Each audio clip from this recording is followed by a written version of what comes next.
Queridos irmãos, eu quero cumprimentar a todos com a paz do nosso Senhor e Salvador Jesus Cristo. Sou o presbítero Felipe Ferreira e estarei com você em mais uma aula da nossa Escola Bíblica Dominical, estudando a Igreja dos Gentios, do chamado missionário à consolidação do Evangelho entre os povos. Nós estamos já caminhando para o final dessa preciosa série de lições. Uma revista, tem sido, na verdade, uma revista muito edificante, tenho certeza que você tem aprendido bastante. E agora vamos chegar, então, na lição de número 9, coragem para testemunhar Paulo diante da multidão. Bom, eu quero já começar falando com você a respeito desse tema, que traz para nós uma injeção de ânimo. É muito, muito importante que você esteja completamente ligado ao que nós vamos estudar aqui hoje, porque traz para nós preciosas lições de como um homem, mesmo diante das afrontas e as adversidades do seu tempo e da missão, ele não retrocedeu, mas foi adiante. Então, a lição de número 9, ela tem 3 objetivos específicos para que o aluno saia dessa lição consciente, tenha aprendido, né, em sala. Primeiro, analisar a precisão, analisar a prisão de Paulo e compreender a fidelidade em meio à oposição. Segundo, interpretar a defesa do apóstolo e reconhecer a sabedoria do testemunho público. E terceiro, aplicar o poder do testemunho pessoal à vivência cristã cotidiana. Então, nós vamos entender que o texto áureo está em Atos 22:15, que nos diz: porque hás de ser testemunha para com todos os homens do que tem visto e ouvido. Então, nós vamos entender que o texto áureo nos fala sobre a nossa chamada a testemunhar aquilo que temos visto, ouvido e vivido. E a verdade prática nos diz: todo aquele que tem um encontro real com Cristo é chamado a testemunhar dele, com fidelidade, mesmo em meio à oposição e o sofrimento. Perceba, é chamado a testemunhar dele, com fidelidade, mesmo em meio à oposição e ao sofrimento. Quero começar provocando a turma, lendo a nossa introdução, que diz: ao retornar a Jerusalém após a terceira viagem missionária, Paulo presta relatório aos líderes da igreja e glorifica a Deus pelo avanço do evangelho entre judeus e gentios. Contudo, rumores maliciosos levantam suspeitas contra seu ministério, levando a agir com prudência e sensibilidade pastoral. Em Jerusalém, o apóstolo enfrenta agressões, prisão e falsas acusações, mas transforma a adversidade em oportunidade de testemunho, revelando que a fidelidade a Cristo pode conduzir ao sofrimento, sem jamais silenciar a verdade do Evangelho. Essa frase, ela me salta aos olhos, e eu fiz questão de grifar no slide, quando o comentarista nos diz, já na introdução, que a fidelidade a Cristo pode nos conduzir ao sofrimento. E aí eu queria começar a provocar a turma, você que está comigo aqui nessa videoaula, e pergunto com sinceridade e sem nenhuma pretensão: é possível obedecer a Jesus e ainda assim sofrer? Será que faz sentido uma vida de obediência a Cristo? Uma vida de obediência àquilo que Cristo nos chamou para fazer? Uma vida onde nós estamos comprometidos com a verdade do Evangelho e ainda assim enfrentar sofrimento? E eu sei que essa pergunta para alguns pode ser óbvia, mas para outros nem tanto. Muitas pessoas acreditam no Evangelho hoje, onde não se sofre mais. E que sofrimento está diretamente atrelado a pecado. Ou, em algumas circunstâncias, a falta de determinação, de vontade, de querer. E a lição nos fala, querido, que às vezes o sofrimento não acontece apesar da obediência. Acontece justamente no caminho da obediência. Então nós temos que entender que quando nós falamos de sofrimento, à luz das Escrituras, sobretudo para aqueles que foram chamados a anunciar e apregoar o Evangelho, o sofrimento, ele é justamente o caminho que trilhamos em obediência. Veja, Paulo, ele não estava em Jerusalém por desobediência. Ele sabia que sofreria. Nós vamos ler em Atos 20, de 22 e 23, ele diz que estava indo para Jerusalém sabendo o que lhe aguardava lá eram prisões e tribulações. E quem havia dito isso a ele? O próprio Espírito Santo. Em Atos 21, 10 e 11, há uma profecia. Ágabo vai profetizar que Paulo seria preso, acorrentado. E diante daquela profecia pública, verdadeira, verídica, diga de passagem, os irmãos tentam convencê-los a não ir. Paulo, tem misericórdia de ti mesmo. Mas Paulo vai trazer uma resposta tão poderosa, queridos, que ele vai dizer: eu estou pronto, não só para ser ligado, mas ainda a morrer em Jerusalém, pelo nome do Senhor Jesus. Veja o que Paulo está nos dizendo aqui. Paulo vai, ele enfrenta aquilo que está anunciado diante dele. E o que é que acontece? Ele, enfim, é preso. Então, isso, querido, destrói uma ideia muito comum nos nossos dias. Que se eu estou obedecendo a Deus, tudo vai dar certo. Nada de ruim vai me acontecer. Eu estou imune. Vou viver uma vida num verdadeiro, num jardim grinaldado de flores. Mas, na verdade, a Bíblia não nos promete isso.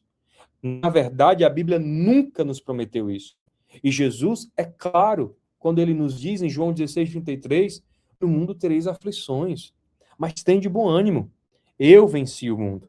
De alguma forma ele está dizendo, olhe para o meu exemplo. Eu venci e eu garanto também a vossa vitória. Então existe uma diferença muito grande, queridos, da gente compreender o sofrimento dentro de uma perspectiva de desobediência e dentro de uma perspectiva de obediência. Porque existe um sofrer destinado ou completamente ligado ao fato de alguém que desobedece a Deus. Então, quando alguém toma uma decisão contrária à vontade de Deus, o natural é que a pessoa sofra as consequências. Não porque Deus é castigador, mas porque Deus é justo. Nós temos que entender isso. A desobediência vai trazer para a nossa vida algum tipo de malefício. Mas a obediência a Deus também nos trará sofrimento. Paulo poderia ter tentado, né, preservar a sua segurança, evitar Jerusalém. Ele havia recebido a direção no Espírito. Ele recebeu uma profecia pública a respeito daquilo que lhe aguardava em Jerusalém. Mas ele não vai escapar daquela situação. Ele vai adiante. Por quê, irmão Felipe? Porque havia em Paulo claramente a missão. Ele diz: eu estou pronto. Quando ele fala que está pronto, Paulo está dizendo: olha, eu tenho maturidade espiritual suficiente para entender que o que Deus tem para mim será feito. E isso, querido, não é procurar o sofrimento. É abandonar a vontade de Deus. É não abandonar a vontade de Deus, perdão. Não abandonar a vontade de Deus simplesmente porque ela ficou difícil. E aí eu quero provocar aqui a turma mais uma vez e te perguntar com sinceridade: o que temos abandonado? Não porque Deus mandou parar, mas porque ficou difícil de continuar. Será que você consegue pensar em alguma coisa que você abandonou, que você não deveria ter abandonado, mas você tem consciência que não foi o Senhor que te mandou parar, mas você parou simplesmente pelo fato de porque ficou difícil demais?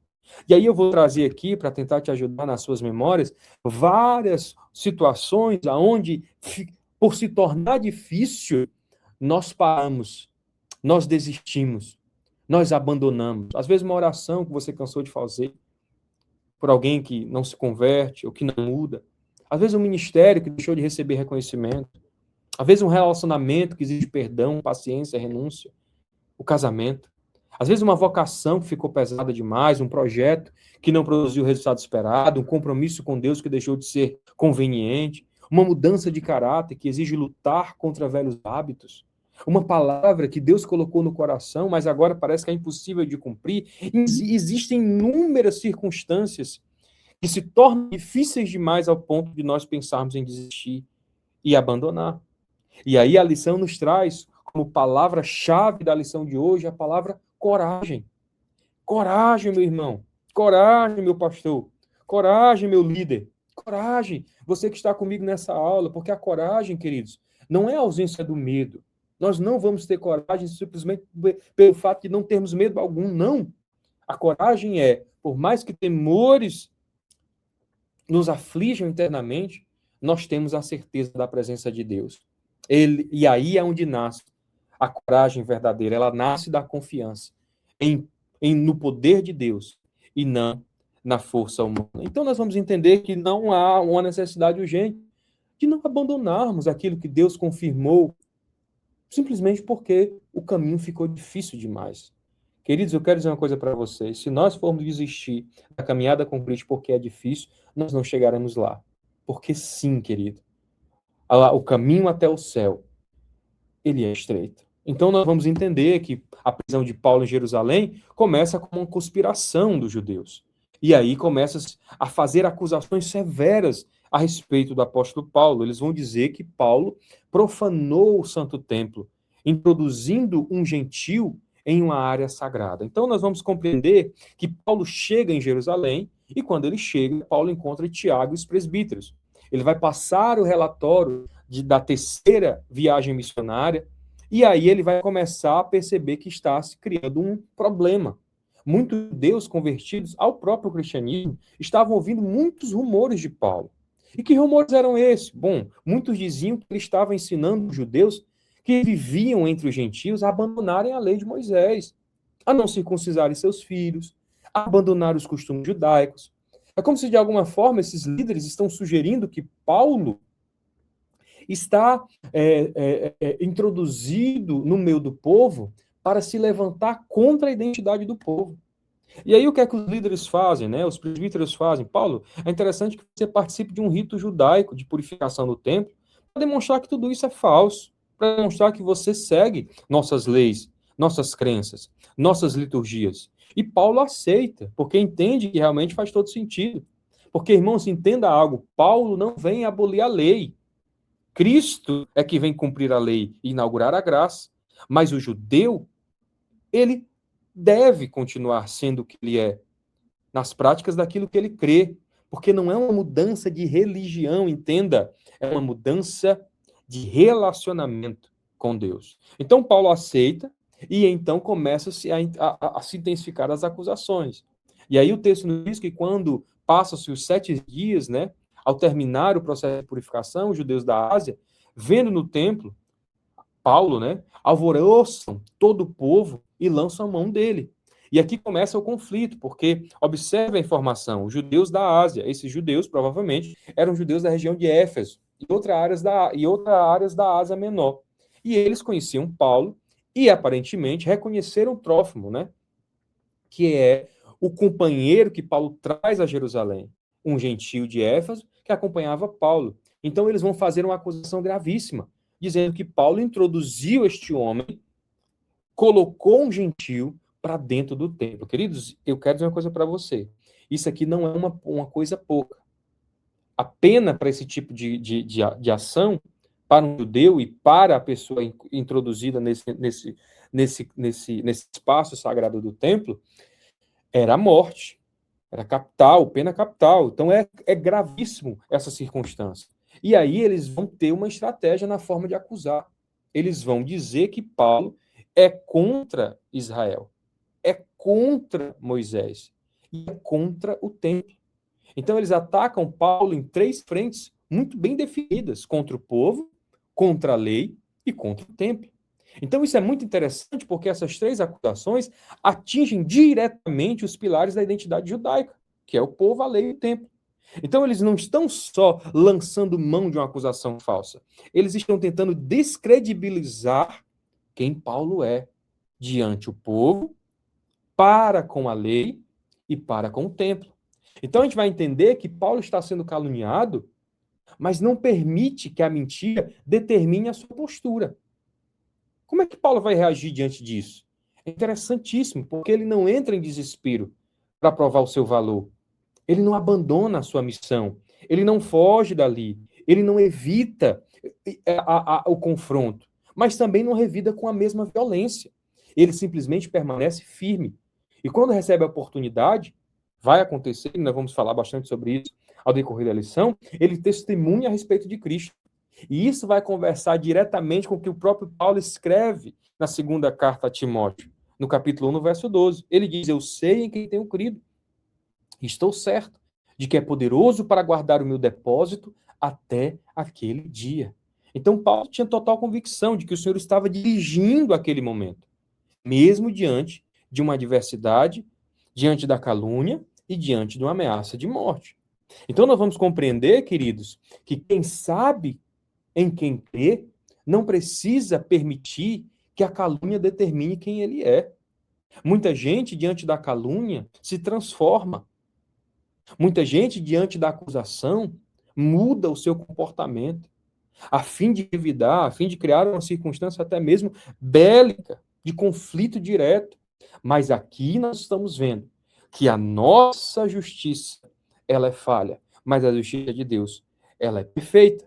Então nós vamos compreender que há uma divisão no templo por conta disso.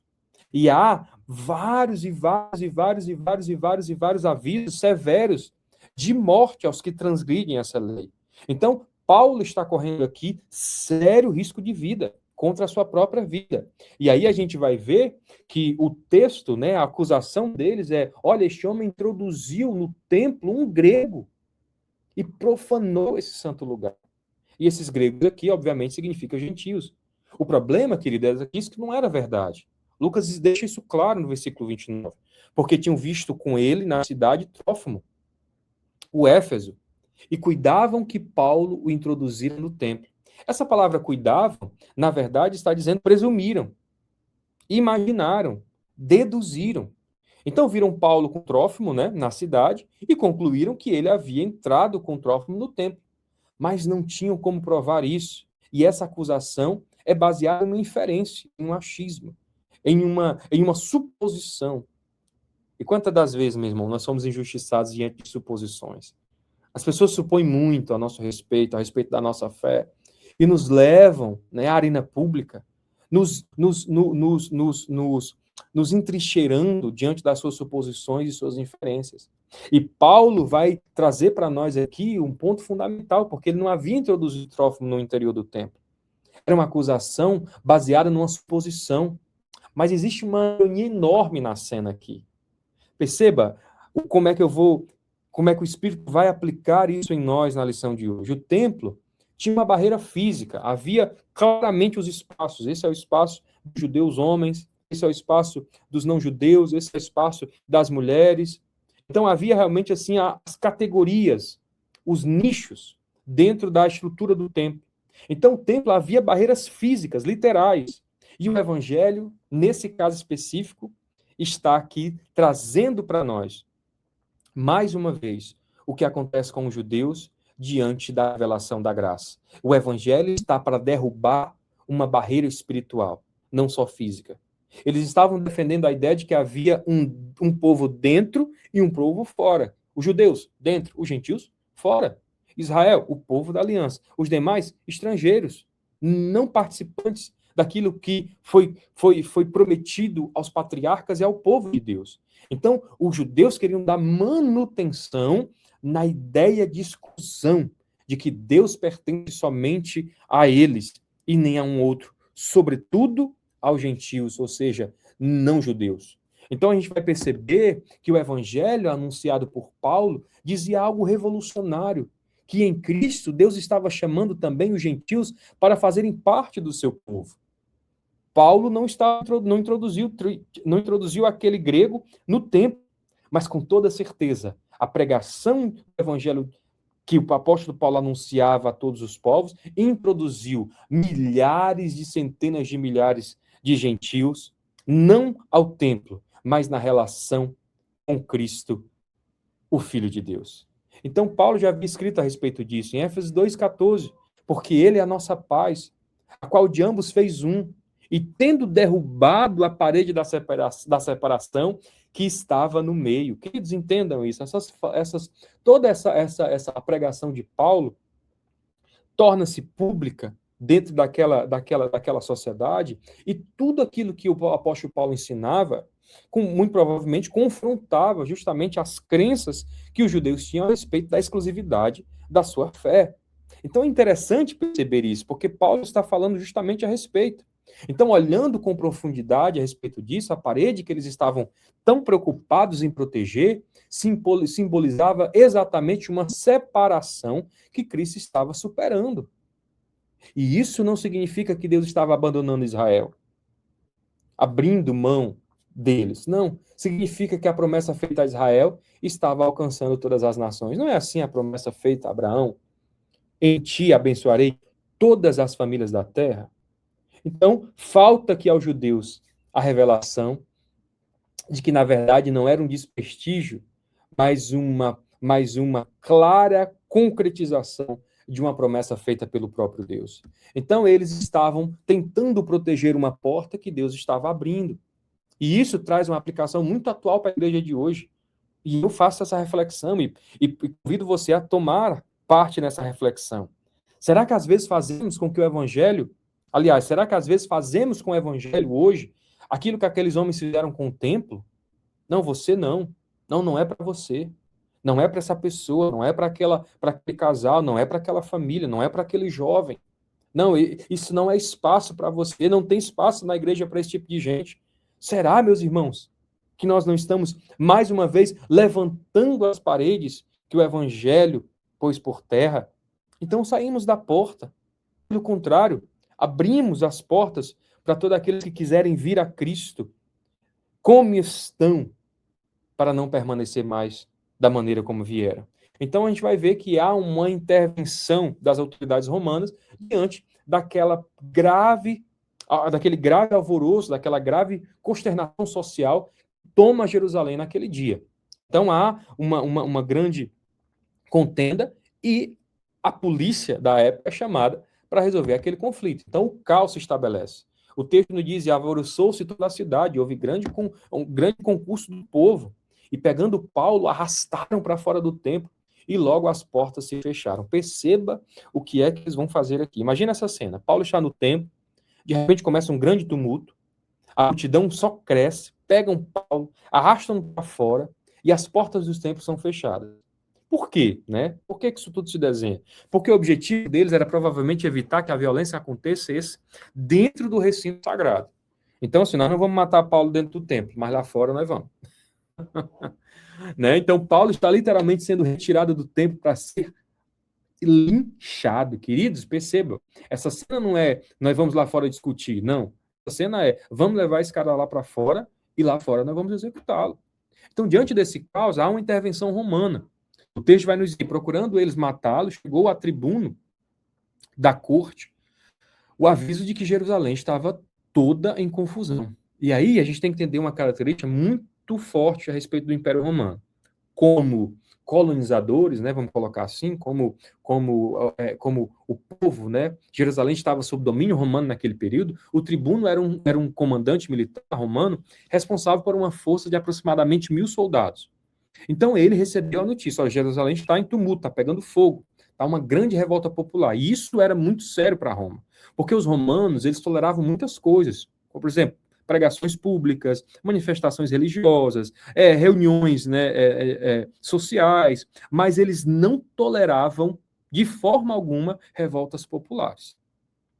Esse era o movimento de Roma, era suprimir, oprimir, limitar manifestações populares e revoltas naquele sentido. Então, isso era decisivo para eles. Então, o que é que eles vão fazer, né? Eles vão, então, atuar na proteção do apóstolo Paulo e na dispersão da multidão. E aí há uma ironia teológica muito interessante aqui, porque Paulo está sendo perseguido por causa da sua fé, por aqueles que se dizem ter fé também. E Atos tem, só que sem a revelação de Cristo. Mas Deus usa o próprio Estado romano, que não era cristão, que não cria na figura de Cristo, entendam isso, para preservar a vida do apóstolo Paulo. Então, o Estado que não conhecia Cristo protege o servo de Cristo. E isso é muito significativo nos dias de hoje, irmãos. Muito significativo. Vamos refletir a respeito. Roma não está protegendo Paulo porque reconhece Jesus como Senhor. O tribuno simplesmente está tentando conter um tumulto e manter a ordem. Mas atrás da ação da autoridade, Lucas nos permite enxergar a providência de Deus. Então é aquele princípio romano, de Romanos 13:1.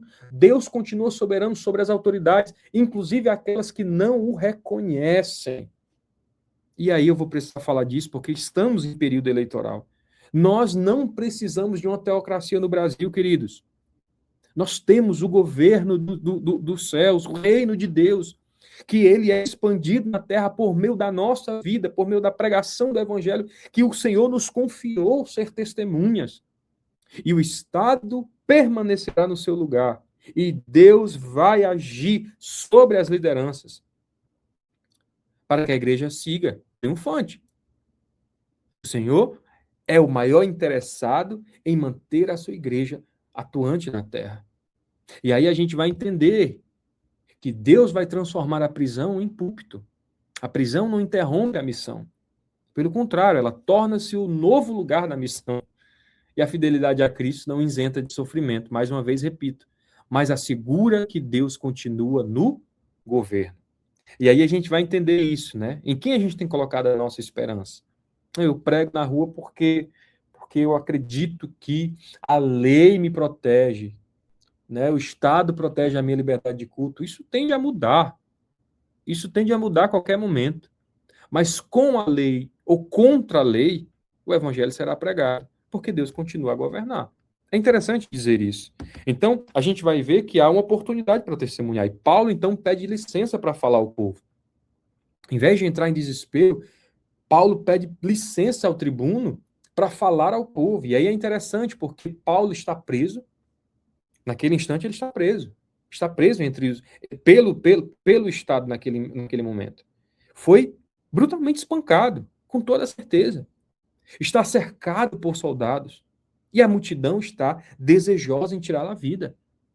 Então, o que é que você faria numa situação como essa? Eu faria claramente uma retirada estratégica. Meus irmãos, me levem daqui, me tirem daqui, né? Me protejam, guardem a minha vida. Paulo não. Paulo pede permissão para falar. Ele diz, deixa eu falar. Isso revela muito sobre Paulo. Ele não está só pensando, como é que eu posso escapar dessa situação? Ele está o tempo todo trazendo a informação. Como é que eu posso testemunhar? Como é que essa circunstância abre-se uma oportunidade para que o evangelho seja pregado? Queridos, isso é muito profundo. Isso é um nível de maturidade e crença e de clareza na missão que nos chama a atenção. O texto vai dizer, e havendo-lhe pedido permissão, Paulo, pondo-se em pé nas escadas, fez sinal com a mão ao povo. E aí essa cena é impressionante, porque Paulo está nas escadarias do templo, do complexo do templo, né? E a multidão está abaixo. E os soldados estão ao redor. E Paulo faz um gesto com a mão, ele pede silêncio, ele pede um minuto, deixa eu falar com vocês um pedaço. E acontece algo inesperado, irmãos. O texto vai dizer que fez-se grande silêncio. Não é que se fez silêncio, fez-se grande silêncio. A multidão, que minutos antes queria matá-lo, agora está em silêncio para ouvir. Veja só como é que Deus trabalha diante de uma circunstância tão grave como essa, que se torna talvez um dos cultos mais importantes naquele momento. E Paulo vai então falar ao povo. Então Paulo não enxergava as algemas como o fim da sua missão, mas como uma nova oportunidade para cumpri-la. Porque esse é o padrão de Atos. É muito interessante e este é o padrão bíblico a partir de Atos. Toda prisão leva a oportunidade de testemunho. Toda perseguição leva a oportunidade de proclamação. Toda oposição torna-se oportunidade para se falar do evangelho. Mas aí, sobre qualquer sinal de perseguição, nós queremos então um confronto não pelas vias do evangelho, mas pelas vias da estrutura humana, do raciocínio humano, dentro da lógica do debate humano, trocando uma ideologia por outra. E isso, querido, conversa muito com Filipenses 1:12. As coisas que me aconteceram, aqui Paulo falando, contribuíram para maior aproveito do evangelho. Veja o que é que esse homem está escrevendo, qual é o nível de consciência do apóstolo Paulo a respeito disso. Olha, os naufrágios, as chibatadas, as perseguições, as calúnias, o sofrimento, as noites em claro, o frio, a fome, a dor. Oh, aleluia! Tudo isso contribuiu para que o evangelho fosse anunciado. Paulo não está dizendo, apesar do que aconteceu comigo, o evangelho avançou. Não, ele está dizendo, o que aconteceu comigo foi usado por Deus para que o evangelho avançasse. Então, certas dores nos levam para mais perto de Deus. Certas perseguições nos fazem refinar a fé. Eu não estou dizendo, querido, que nós precisamos estar num ambiente de dor, mas com toda certeza, um ambiente de dor nos faz permanecer de joelhos. Então nós vamos entender que as mesmas algemas que pareciam impedir Paulo de cumprir sua missão se tornaram parte do cenário que Deus usou para ampliar o seu testemunho. Então, de quem você é prisioneiro, né? De quem você é prisioneiro? Quais são as algemas que estão sobre você? Não no sentido de opressão, mas no sentido de causa. E aí a gente vai ver que Paulo vai falar ao povo. E aí este homem nos traz mais uma preciosa lição, porque ele vai escolher falar ao povo em hebraico. E ele vai começar dizendo: irmãos e pais. Paulo talvez seja uma das figuras mais estratégicas e um dos maiores estrategistas da missão nesse tempo e fora dele. Porque ele vai falar em hebraico, e quando ele vai falar em hebraico, o texto vai dizer que aqueles homens ficaram em silêncio e guardaram maior silêncio quando ouviram ele falar no hebraico. Ou seja, o texto já nos diz que já havia um grande silêncio. Depois vai dizer que esse silêncio redobrou a partir do instante em que Paulo começa a falar à multidão em hebraico. E isso é muito significativo, porque a multidão, ao ouvir ele falar na sua língua materna, eles vão identificar. Opa, ele fala a nossa língua. Paulo não está falando como um estrangeiro distante, como um homem que viajou pelas nações e se esqueceu da sua essência. Não, ele conhece a cultura, conhece a língua, conhece a tradição, conhece a lei. E aqui ele está fazendo uma coisa extraordinária, ele está estabelecendo uma credibilidade com o público, ele está espelhando a sua audiência. Eu sou um de vocês.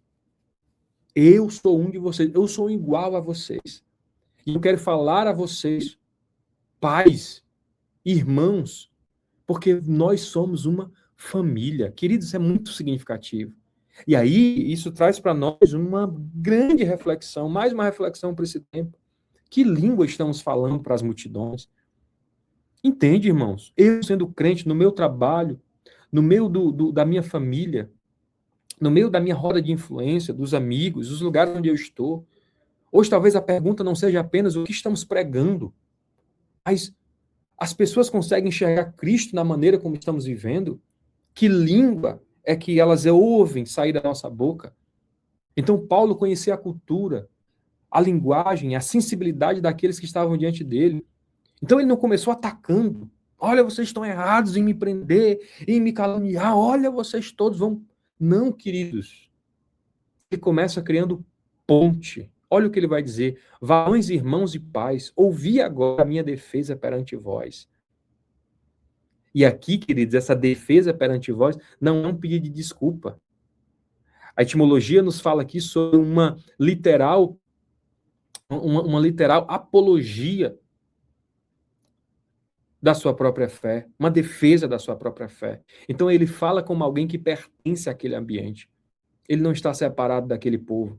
Ele se insere como mais um naquela multidão. Então Paulo não vai, irmãos, para o ataque. E hoje, infelizmente, nós somos conhecidos por uma língua violenta. Uma língua maldizente. Uma língua, queridos, que muitas das vezes amaldiçoa quem pensa diferente de nós, quem vota diferente de nós. Então, é assim que as pessoas estão vendo hoje quem nós somos. Coloca na nossa boca discursos de ódio, o que não condiz com a verdade do Evangelho. Então, Paulo entra na linguagem dele sem abandonar a sua identidade. Isso é muito diferente de simplesmente tentar ser aceito. Não. Ele não disse, olha, eu vou falar com vocês para que vocês gostem de mim. Não, ele pensou, vou falar de uma maneira que vocês possam compreender aquilo que preciso lhes anunciar. Eu vou falar de uma maneira que eu vou interpretar dentro do cotidiano de vocês. Então, é exatamente o princípio que Paulo vai nos falar em 1 Coríntios 9, 22. Fiz-me tudo para todos, para por todos os meios chegar a salvar alguns. Oh, aleluia! Fiz-me tudo para todos, para por todos os meios chegar a salvar alguns. Será que nós estamos utilizando todos os meios para chegar na vida das pessoas? Ou será que nós estamos falando cada vez mais para nós mesmos, para dentro do nosso próprio gueto espiritual? e perdendo a habilidade de falar a língua que as pessoas conseguem compreender, o amor.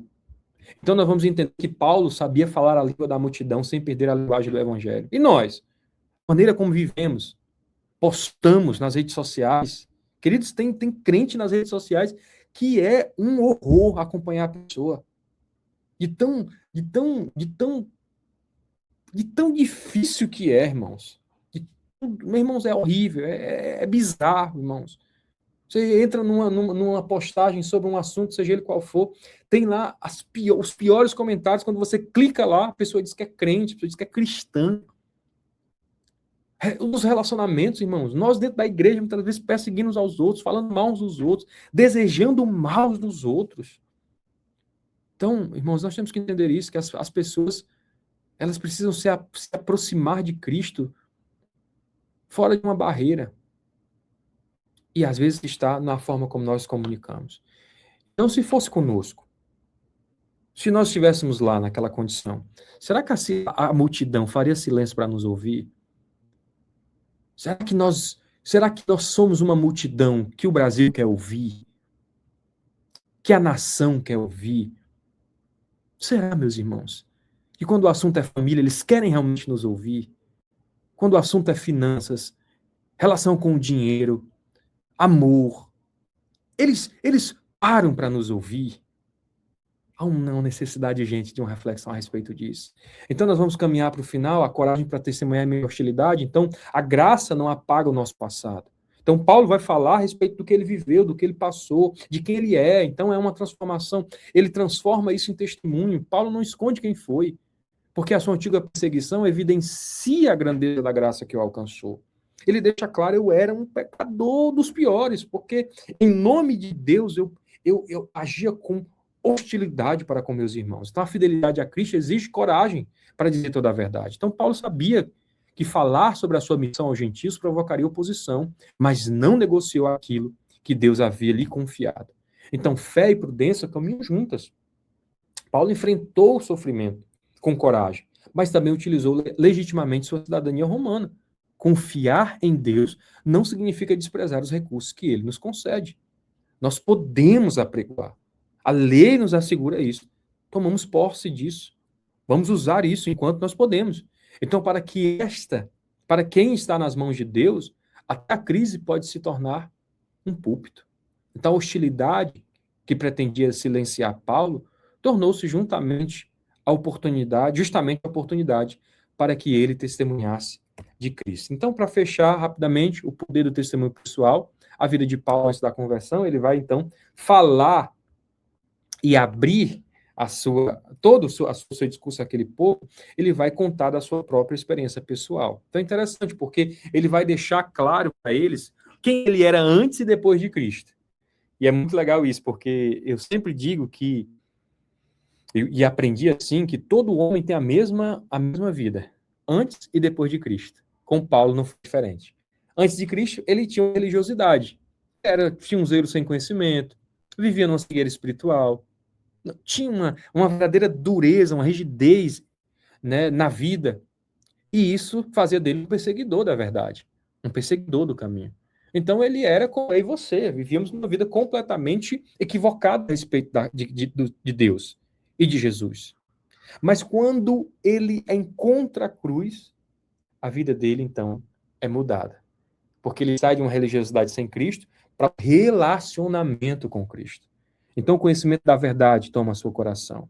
A sua vida é transformada. Ele toma parte na salvação. E o que é que ele faz? Ao invés de perseguir a verdade, ele se junta à verdade na pregação do Evangelho, do testemunho de Cristo. Então, nós vamos entender que Paulo não precisava apenas de uma religião mais correta. Ele precisava encontrar Cristo, porque ele já era zeloso, já era disciplinado, já era conhecedor da lei, era religiosamente comprometido. Muita gente vive já essa verdade, irmão. Já tem uma fé, já exerce uma espiritualidade. O problema era que, tanto como Paulo, como nessas pessoas, o que lhe faltava não era religião. E o povo tem suas religiões, irmãos, até quem diz que não tem. Às vezes a pessoa tem uma relação de religião com o pecado. com o dinheiro, com a promiscuidade. Então não era uma falta de religião que faltava na vida de Paulo, até aqui Saulo. Era a falta de Cristo, ele deixa isso claro. E aí, esta é a força do testemunho pessoal. Não só de Paulo, mas o meu e o teu. O mesmo homem que antes perseguia o caminho, agora anuncia o caminho. Então, Cristo não apenas mudou aquilo em que Paulo acreditava, Cristo mudou quem ele era e a direção da vida dele. Então, ele vai dizer: eu tive um encontro pessoal com Cristo no caminho de Damasco. Então, Paulo estava no caminho de Damasco, mas estava no caminho errado. Tinha conhecimento, tinha zelo, tinha convicção, mas estava perseguindo justamente aquele que pensava estar servindo. É como se fosse, com perdão da, da brincadeira, né? É o cachorro tentando pegar o rabo, né? E talvez essa seja uma das coisas mais assustadoras da vida espiritual e que nos chama muita atenção para uma reflexão nesse dia. É possível estar muito convicto e ainda assim estar completamente errado. Fale com quem vive em religiões de engano. Fale com quem vive na religião da idolatria. Essa pessoa está convicta e a mesma convicção traz para ela o erro. E Paulo vivia nessa situação. Então, em nós, eu, você, também tivemos nosso momento em que estávamos a caminho de Damasco, mas completamente longe da luz. Talvez não tenha acontecido uma luz visível no céu, como foi com o apóstolo Paulo.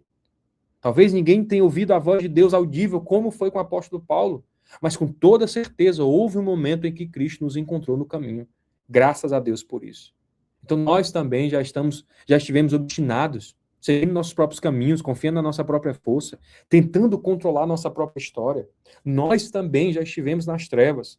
E aí é uma coisa muito, muito complexa, porque às vezes nós achamos assim: não, eu fui salvo porque eu sou melhor do que Beltrano. Beltrano não vai ser salvo. Beltrano não é uma pessoa boa. Meu irmão, ninguém era bom. Nem Beltrano, nem Cicrano, nem você, nem eu. Todos nós estávamos no mesmo caminho de Damasco. Todos nós estávamos em trevas.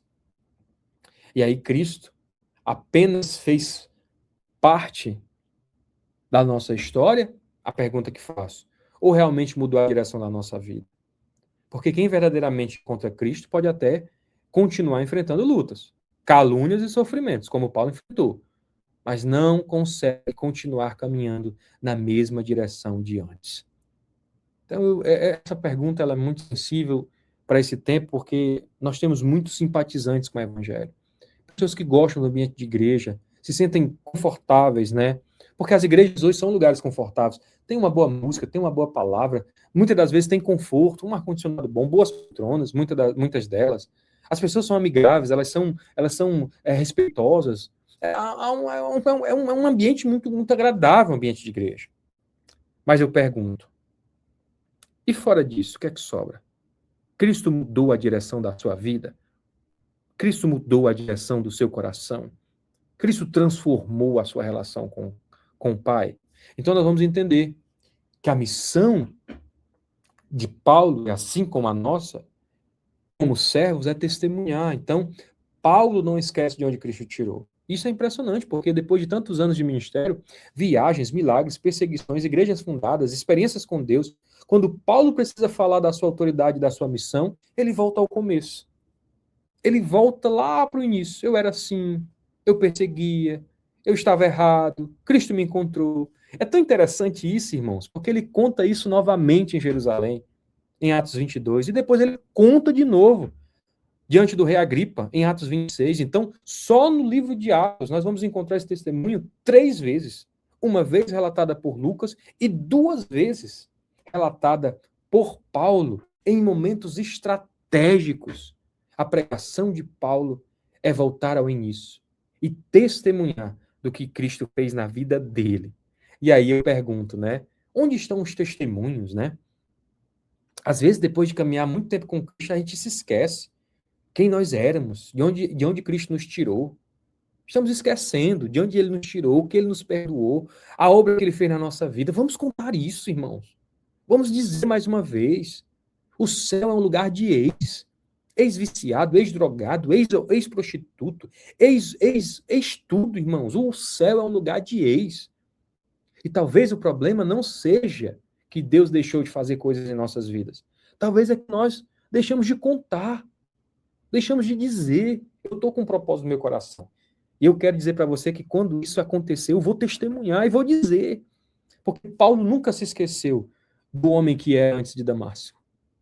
Ele lembrava do perseguidor para nunca deixar de reconhecer a grandeza da graça que o alcançou. Então Paulo sabia que sem Jesus, o que ele era um tirano, um assassino, um homem mau. Mas com Jesus ele é um facilitador do caminho a Cristo. Então não esconda o seu passado a ponto de esconder a graça de Deus. Seu testemunho não é sobre o tamanho do seu pecado, é sobre o tamanho da graça que encontrou você. Vamos testemunhar, irmãos, vamos falar. E aí, para fechar, a prisão não silenciou Paulo. Tornou-se um púlpito providencial. Em meio à justiça e à provisão, Deus transformou a perseguição em oportunidade para testemunho do Evangelho. Então, onde o homem vê uma prisão, Deus pode estabelecer um púlpito. Onde há oposição, Deus continua cumprindo a sua missão. Que Deus em Cristo nos abençoe. Eu quero agradecer a você que ficou comigo até aqui. Quero pedir para você compartilhar esse vídeo com quem você acredita que precisa ter contato, não só com essa lição, mas com essa mensagem. E peça a Deus que você seja profundamente edificado. E que em Cristo nós possamos continuar até o último dia. Amém? E até a próxima aula.